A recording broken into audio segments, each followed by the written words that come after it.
Try that again. Hi, everyone. My name is Dr. Brenda Navaretti, and I'm one of the faculty members with the Global Center for Women and Justice. I also serve as the Director of Mental Health and Crisis Intervention for a program in Southern California called Alabaster Jar Project. And it's a residential program for women who've experienced human trafficking and sexual exploitation. So my job there is to oversee the mental health of the women in recovery and also respond to any crisis needs.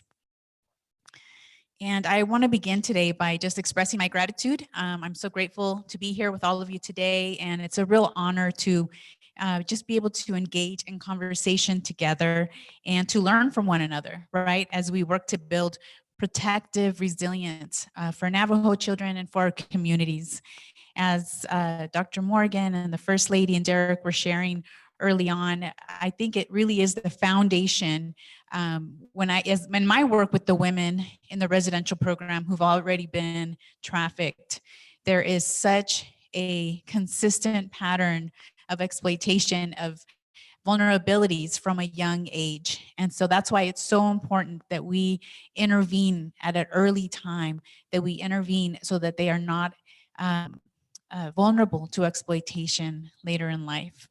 So I want to start with Bessel van der Kolk is one of the world's leading experts on trauma. He's written one of the common books that are used, and I'm not sure if we're able to pull up the PowerPoint, but I have a quote from him, and he said, "The parent-child connection is the most powerful mental health intervention known to mankind." But I want to expand this quote to include not just the parents, but the larger circle, right? To include people like grandparents, uncles, aunts, counselors, community leaders. Today, I want to talk about ways that all of us in these circles can provide protection through our bonds with children, bonds that are healing and that promote resilience. So, and this will help protect them against the challenges that they might face later in life. So no matter where you stand politically, right, or what your opinions are over vaccinations or masks, one thing that I think we can all agree on is that this has been a difficult time for all of us, right, with a lot of unforeseen challenges, and many of which we had little or no control over. And this need for us to adapt to constant changes and our resilience really came to the forefront. You know, and as a parent myself, I admit that there's times when I wish that I could protect my kids from a lot of the troubles of this world. You know, a lot of troubles like parents fighting and divorcing, human trafficking, and of course, you know, pandemics. I remember seeing a commercial recently where there was a child and a dodgeball game at school, and the mother ran out in front of them and was like, "I got you, Johnny, don't worry." I don't know if you guys have seen that commercial, but sometimes I can relate with that mom. You know, sometimes we wish that we could take some of the hits on their behalf and that we could protect them. But the reality is that we can't, right? Even though this is a natural instinct for us, we have to realize and recognize that our children will face challenges. And so one of the best things that we can do for them is to build their resilience for those moments when we are not with them, when we are not there. So we want our time, our parenting, our investment in children to build their strength, to build their resilience, so that they can meet life's challenges head on, right? So let's take a closer look at resilience. What exactly is resilience? We've been throwing around that term, right? So resilience has been defined as the capacity to rise above difficult circumstances and maybe even grow stronger because of these experiences. Resilience is the process of adapting well in the face of adversity, trauma, tragedy, or change, or significant sources of stress, and the ability to rise back up, to recover from these setbacks. And we often talk about resilience as buoyancy, right? When our bodies are pushed underwater, they instinctively rise back up to the top. And that's what we want our children to be able to do. When they're pushed down under, be able to rise back up. And research has shown us over and over again that our bond with children is the greatest predictor of resilience. So for example, Harvard University's Center on the Developing Child concluded in their research, quote, "The single most common factor for children who develop resilience is at least one stable and committed relationship with a supportive parent, caregiver, or other adult," unquote. So how do we develop these resilient bonds, right? How do we become those adults in the lives of children, whether we're their parents, whether we're community leaders, and whether we're grandparents? So today I want to outline some of the things that have been shown to build healthy bonds with children so that they can build their resilience. So the first one that I want to talk about is unconditional love. So our love is the most protective and enduring force that we offer children. Loving kids makes them know that they are lovable at their very core. And we talk a lot about this during cognitive behavioral therapy, that sometimes that foundation, that core value and belief in yourself is something that's laid into you early on. So we want to make sure that that foundation is there. Being consistently and unconditionally loved by a caregiver sets that foundation and that belief that they are worth being cared for. And this is the foundation that the security from which they will launch into adulthood, from which they will build other relationships with their fellow friends, and even romantic relationships later in life.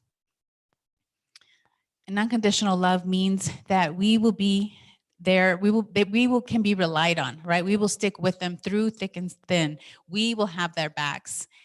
And that doesn't mean that we have to condone negative behavior, right? We can still hold them to high expectations while we provide our unconditional love. And there's lots of ways that we show unconditional love to children. You know, and sometimes kids don't understand them, right? Things like setting rules or disciplining them or allowing them to make some safe mistakes. And that's why we want to always express our love verbally, using whatever words you're comfortable with, because remember, it's not what we feel, it's what they know we feel that offers them the highest level of protection. It's not the things we do, it's their understanding of why we do the things that we do that will shape their reactions to our guidance. So let's keep protecting, keep preparing, and keep guiding kids. And sometimes that might mean us standing aside and letting them make their own choices, but always remembering to let them know why we are doing these things. So for example, you can say things like, "I set rules for you because I love you too much to see you be unsafe." Or you can say, "I'm going to let you make these decisions on your own, but know that no mistake that you make will ever make me love you any less." And the good news is that we don't have to be perfect parents. Thank goodness, right? Or perfect caretakers.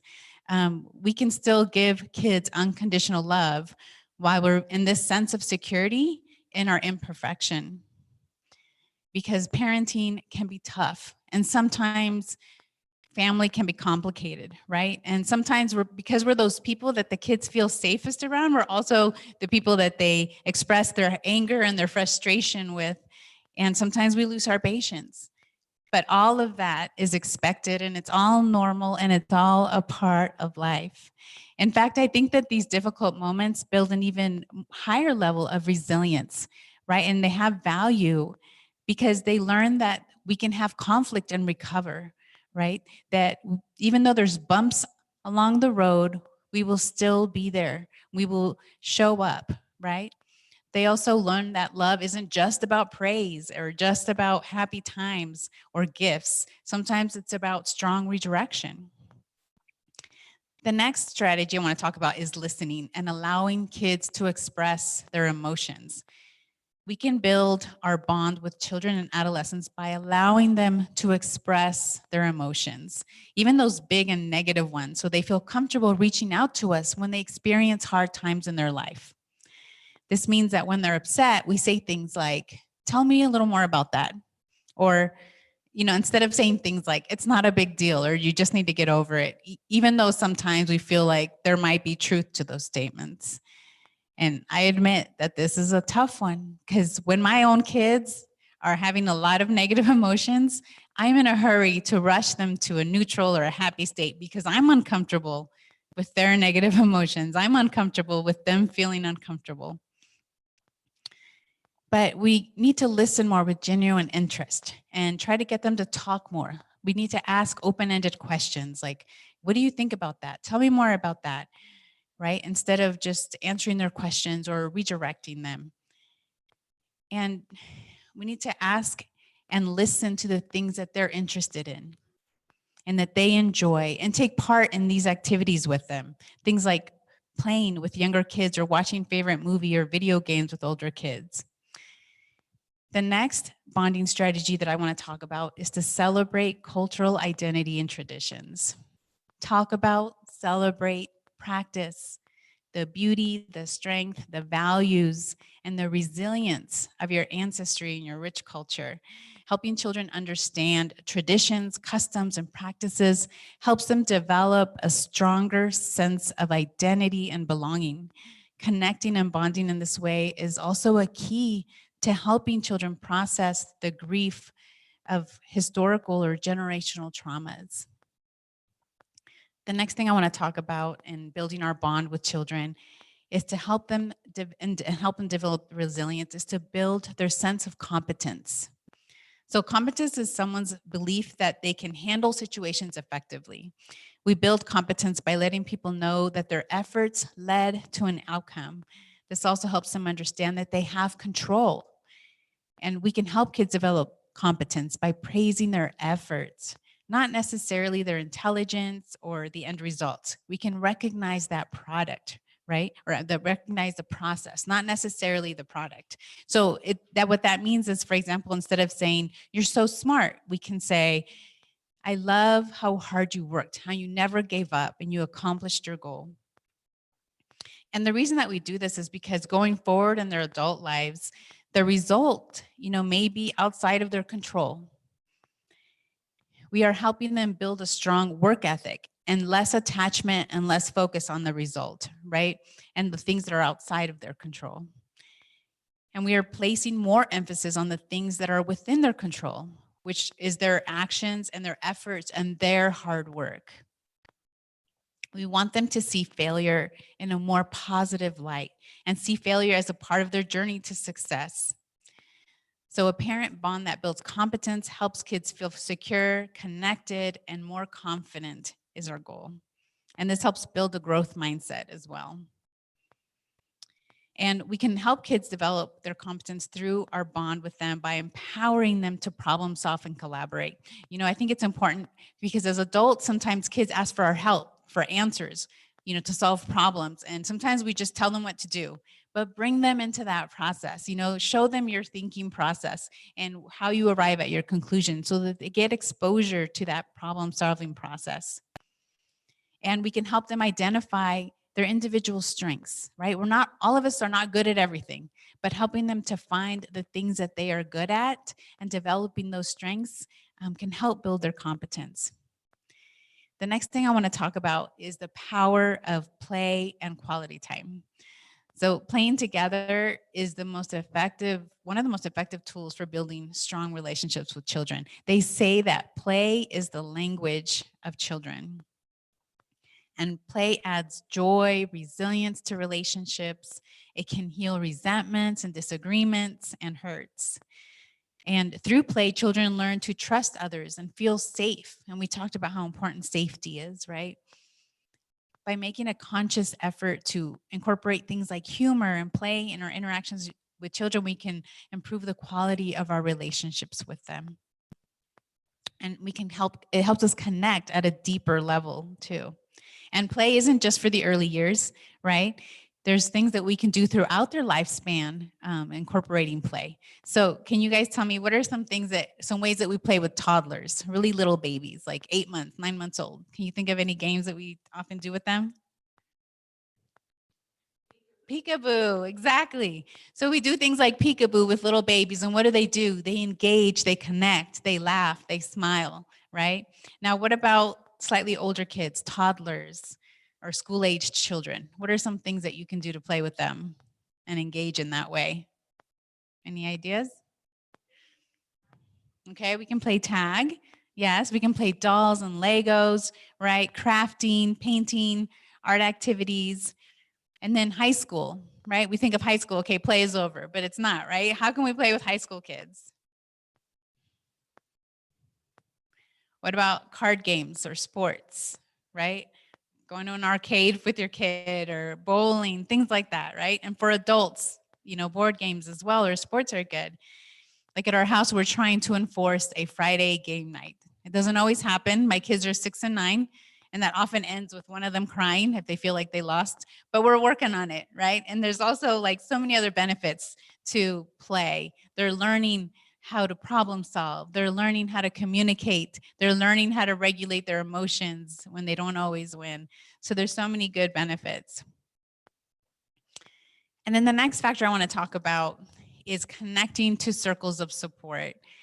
And as we are building our personal bond with kids, we need to also think about and be intentional about building the child's connection with safe and supportive people in their lives, right? Having close ties to their family, their friends, their school, and their communities supports a sense of security. And when kids have that sense of security, they're less likely to seek undermining relationships for love and for attention. And this is something that I often see a gap in the women that I work for in our residential program. There's a great deal of brokenness and disconnection with loved ones and with family members, or maybe they were there, they weren't there altogether. And I know you guys can't see this image, but I like to visualize support as these concentric circles, right? So visualize like a target or, the trunk of a tree, right? Where there's a smaller circle inside and we have kind of the parental bond or the primary caretaker bond. And as we go outward, we have maybe extended family members, we have community, we have school counselors, etc. So we want to make sure that we're helping and facilitating building these connections, not only with ourselves, but with people in the community or with family members or other people that can be there and fill a need when we're not there. And I really like the idea, and I've shared this at our Insure conference in Orange County, but I like thinking of these circles as made of cottage cheese, right? Because you know how Swiss cheese. You know how when you hold up a Swiss cheese slice and there's holes in it? Well, if you hold up enough of them, it creates a solid surface, right? So we all have gaps in our guidance of children.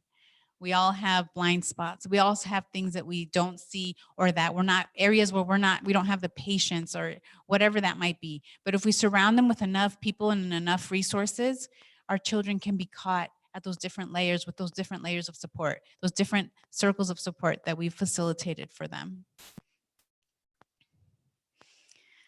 And that also kind of takes some of the pressure off of all of us, right? That we don't need to be the only source of support for kids, that we know that they have other people that they can go to in areas where we may fail. So I want to end my talk today on a little bit of a personal note. All research aside and experience aside, I can personally attest to the power of bond building and resilience. Something about myself that I hadn't shared is that I grew up in kind of a high risk community. I didn't grow up in the best environment. I grew up with a community surrounded by things like violence and poverty and gangs. And I could have easily been one of those kids that didn't beat the odds. But I had a grandmother who took me in when I was a child and pretty much became my mother at the time. And she was the matriarch of our family. And I called her Abuelita Locha. And she didn't know the research or the statistics, right? She'd never read any parenting books. Actually, she'd never read any book. She had never actually learned to read. And she'd never learned to speak English. But she made the best flour tortillas and the best Spanish rice. And she did her best to surround me with good people. She listened to me and she took me to church for the first time. And she spent countless hours telling me about my ancestors and about the traditions as we cooked together. And she showed me her favorite recipes. And, she was kind of the hero in my life, right? And there was always a bed made for me at her home, right? And even though she didn't have much, there was always a place for me at her table as well. And she is gone now, but she still is my inspiration. And I've often wondered who I'd be or where I'd be without her. And the truth is I don't have an answer to that, but I doubt that it would be here. So my hope for all of us here today, and also, in the coming days, is that we learn new ways that we can show up and we can be present and we can build relationship with young people in our communities and become those heroes in their life, or find where we fit in those circles of support. And just like my grandmother, we don't have to have any fancy letters after our name. We don't have to have necessarily any special skills. We just need to show up, right? And we need to build resilience through relationship and through our bonds. So I wanted to open it up for any questions, or I know that we only have a few minutes left, but anybody have any questions? No? Okay. So I was wondering if you can identify, because I had a couple questions for you, but if you could identify a child or adolescent in your community that you could build a closer bond with, what two things do you think you could do to build closer bond with that child? Any ideas about some of the things we talked about, or your own ideas as well? Any ideas? Go ahead. Okay. So listen more. That's right. I think so many times as parents, we want to teach, or as caretakers, we want to teach, but sometimes what kids just need is someone who listens, right? Someone who is supportive and sees them and knows them. And I think that's one of the most powerful things that we can do for kids. You had your hand up. Go ahead.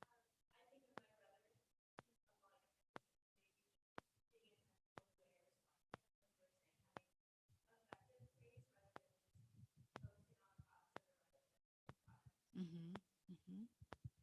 That's right. Thank you.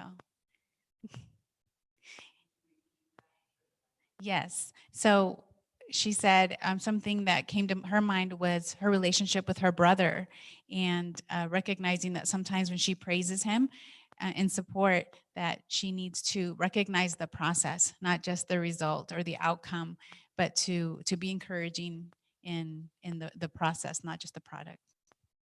Anyone else?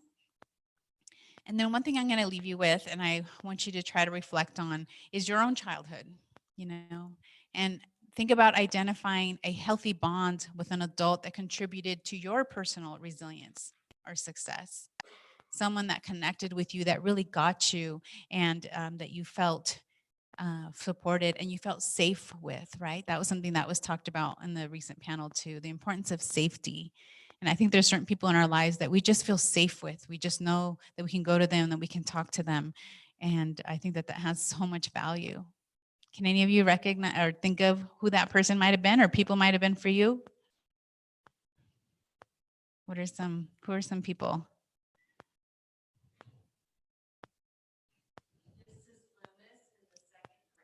Mrs. Loomis in the second grade.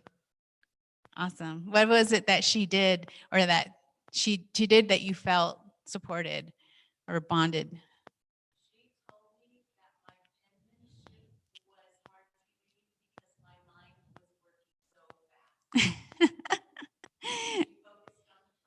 Okay.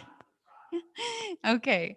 Dr. Morgan mentioned that her teacher focused on, or made a comment about her penmanship, and let her know that she was going too quickly, and that's why her penmanship could improve if she slowed down a little bit. She focused on the process. Did I get that right?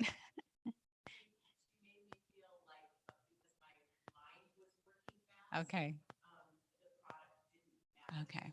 Okay. Because her mind was working too fast. The product didn't matter as much. Anyone else? Someone that took an important role in your life. Okay.